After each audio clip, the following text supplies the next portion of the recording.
Bismillahirrahmanirrahim. Assalamualaikum warahmatullahi wabarakatuh. Perkenalkan, nama saya Aditya Sugeng Rinaldi dari Prodi Manajemen Pendidikan Islam kelas A dari Universitas IAIN Ponorogo. Di sini saya akan menjelaskan mengenai hakikat emosi yang merupakan tugas ulangan akhir semester atau disebut dengan UAS dari mata kuliah Psikologi Umum dengan dosen pengampu Pak Edi Purnomo. Baik, di sini saya akan menjelaskan tentang atau kita akan membahas tentang hakikat emosi. Hakikat emosi. Hakikat emosi merupakan gambaran dari perasaan manusia saat menghadapi berbagai situasi dan kondisi yang berbeda. Kata emosi berasal dari bahasa Latin yaitu emovere atau varian X luar dan movere bergerak. Arti kata ini menyiratkan bahwa kecenderungan bertindak merupakan hal mutlak dalam emosi. Pada hakikatnya, setiap orang itu mempunyai emosi. Contohnya, bangun tidur pagi hari sampai waktu tidur malam hari. Kita mengalami macam-macam pengalaman yang menimbulkan berbagai emosi pula. Pada saat pagi bersama keluarga, misalnya, kita merasa gembira atau dalam perjalanan menuju kantor. Menuju kampus, kita merasa jengkel karena jalanan macet. Sehingga setelah tiba di tempat tujuan kita merasa malu karena datang terlambat. Semua itu merupakan emosi kita. Baik, poin-poin yang akan kita bahas yaitu ada 4. Yang pertama, teori-teori emosi. Teori-teori emosi disebutkan atau dibagi menjadi 5 dari para ahli. Yang pertama, teori emosi menurut James Lange.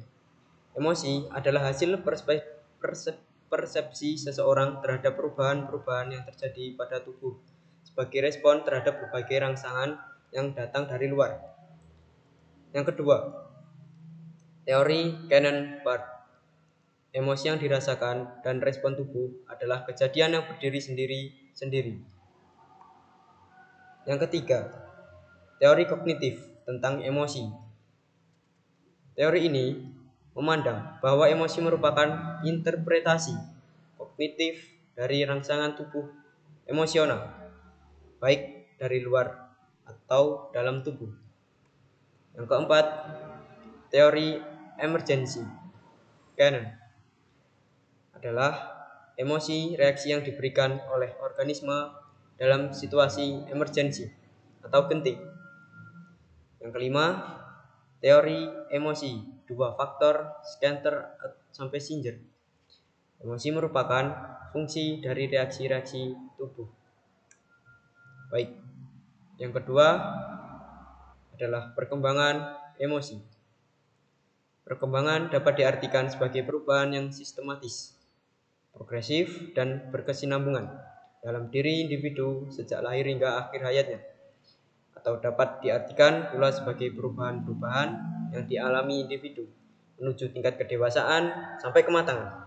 Sedangkan emosi adalah berasal dari kata emotus atau emovere, yang berarti sesuatu yang mendorong terhadap sesuatu, misalnya gembira untuk tertawa, emosi sedih mendorong untuk kita menangis.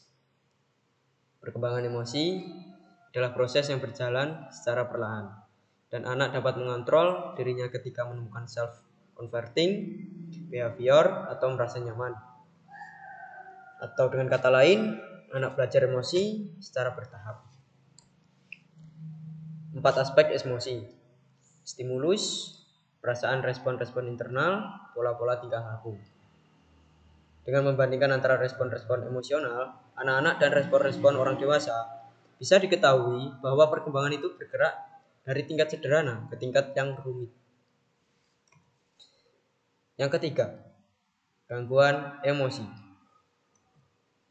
Gangguan emosi didefinisikan sebagai kondisi yang memiliki ciri-ciri respon emosional yang terlalu kuat atau terlalu lemah untuk situasi tertentu. Gangguan emosi terdiri dari dua, yaitu gangguan menarik diri dan gangguan cemas. Ada 3 teori emosional. Teori lingkungan. Yang pertama, teori lingkungan yang menganggap bahwa penyakit mental diakibatkan oleh berbagai kejadian yang menyebabkan timbulnya stres. Yang kedua, teori afeksi yang menganggap bukan lingkungan yang menimbulkan gangguan, tetapi perasaan-perasaan bawah sadar seseorang. Yang ketiga, teori kognitif yang menganggap penderitaan mental tidak disebabkan langsung oleh masalah kita atau perasaan bawah sadar kita akan masalah tersebut, melainkan dari pendapat yang salah dan irasional, yang didasari maupun tidak didasari akan masalah-masalah yang kita hadapi. Yang keempat, mengendalikan emosi. Menurut Wegge, rahasia hidup yang bahagia dapat dinyatakan dalam satu kalimat singkat, yaitu pilihlah emosi Anda seperti Anda memilih sepatu Anda. Seperti itu. Peraturan untuk mengendalikan emosi. Yang pertama, hadapilah emosi tersebut. Yang kedua, jika mungkin tafsirkanlah rasa humor dan sikap realistis. Yang ketiga, kembangkanlah rasa humor dan sikap realistis. Yang keempat, atasilah secara langsung problem-problem tersebut. Dan terima kasih. Sekian penjelasan mengenai materi psikologi umum dari saya. Kurang lebihnya saya mohon maaf. Billahi taufik wal hidayah. Wassalamualaikum warahmatullahi wabarakatuh.